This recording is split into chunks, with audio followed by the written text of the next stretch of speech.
Hey everyone, welcome back to the channel where we break down the most gripping stories from South Africa and beyond.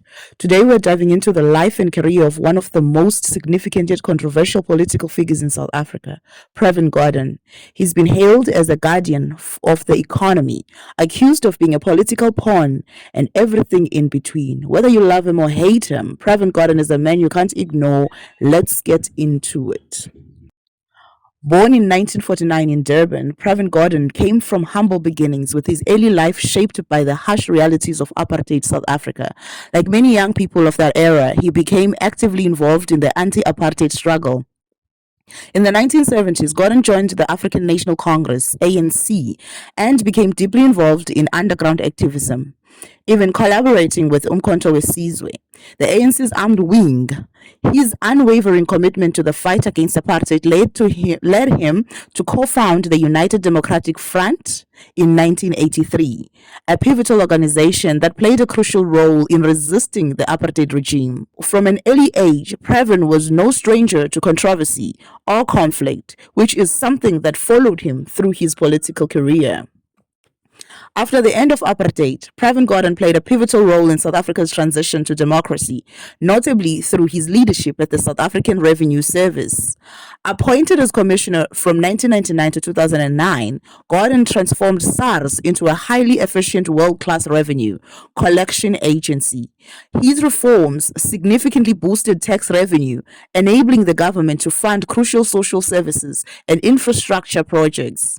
Gordan also gained a reputation for his uncompromising stance on corruption and tax evasion, earning him both admiration for his integrity and powerful enemies in the process.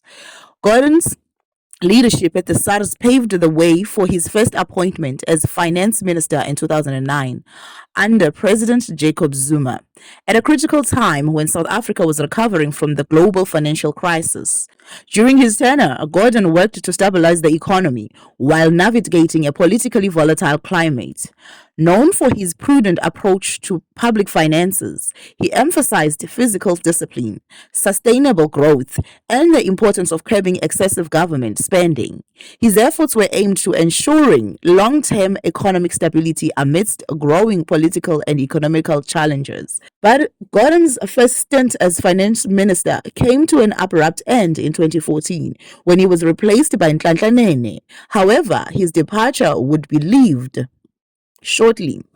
In December 2015, South Africa's political landscape was thrown into turmoil when President Jacob Zuma abruptly dismissed Finance Minister Nhlanhla Nene, replacing him with the relatively unknown Des van Rooyen.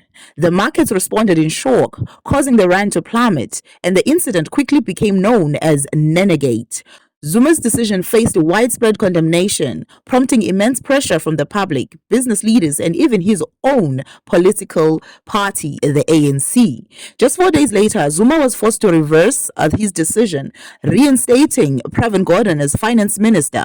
Although Gordan's return helped stabilize the economy, his second term was marked by an even more intense fight against corruption, particularly within state-owned enterprises like Eskom and South African Airways. Pravin Gordan became a key figure in the fight against state capture, a term that refers to the systematic looting of state resources by corrupt officials and business people, most notably the Gupta family. His determination to combat corruption and safeguard state-owned enterprises SOEs from exploitation placed him in direct conflict with influential figures in both the ANC and the administration of President Jacob Zuma.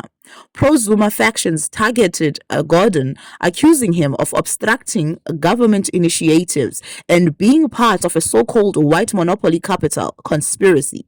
In 2016, Gordan was subjected to an attempt to prosecute him on charges related to his tenure at the South African Revenue Services. But these charges were largely viewed as politically motivated and were ultimately dropped. The tension between Gordan and Zuma's allies reached a breaking point in March 2017 when Zuma once again fired Gordan from his position as finance minister, leading to yet another market crash. After Cyril Ramaphosa succeeded Zuma as president in 2018, Pravin Gordan made a notably political comeback as the Minister of Public Enterprise, taking on the critical task of reviving South Africa's struggling state-owned enterprises, particularly Eskom, which was mired in crisis due to corruption and mismanagement. Despite his efforts to address these challenges, progress has been frustratingly slow, leading to significant criticism regarding his pace in tackling the country's ongoing power cuts and financial issues. Critics argue that Gordan is too conservative and fails to implement the necessary overhauls for these failing enterprises, while others contend that he is grappling with entrenched corruption that complicates any reform efforts. Even today, Gordan remains a divisive figure in South Africa. He's seen by some as a hero in the fight against corruption and a stabilizer of the economy, while others see him as part of the old guard that is resistant to change. His handling of Eskom has left many South Africans frustrated with rolling blackouts continuing to plague the country. Despite the criticism, Gordan continues to wield a significant influence in South Africa's political landscape, and his future in government remains a subject of intense speculation. Pravin Gordan's journey from anti-apartheid activist to key political figure in modern South Africa is a complex one. He's been praised for his work in stabilizing the economy and fighting corruption, but he's also been criticized for his role in the country's ongoing energy crisis and economic stagnation. Love him or hate him, Gordan remains a central figure in South African politics.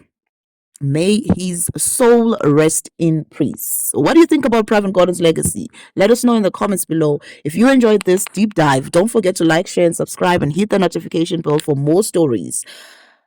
Until next time, as we bring you matters that matter.